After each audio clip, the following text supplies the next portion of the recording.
कि ये जो सीबीआई कोर्ट होती हैं इनको इनको स्पेशल कोर्ट क्यों कहा जाता है, या क्या क्या किस मामले में ये अलग होती हैं आम कोर्टों से? एक्चुअल में जो सीबीआई कोर्टों का एस्टेब्लिशमेंट हुआ जी। वो दिल्ली पुलिस एस्टेब्लिशमेंट एक्ट 1946 से हुआ।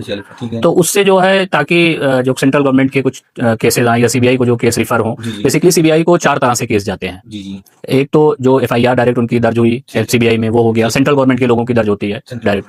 हाँ, और दूसरी जो होती है वो प्रेसिडेंट ऑफ इंडिया के ऑर्डर पे जो है दर्ज होती है। ठीक है। तीसरी जो गवर्नर के ऑर्डर पर हुई, और चौथी जो है वो आपके high court, honourable high court या सुप्रीम कोर्ट के ऑर्डर से होती है। इस तरह से सीबीआई चार तरह के जो केसेस हैं ऐसे वो रिकॉर्ड होती है, वहाँ एफआईआर जांच के लिए वो आते हैं।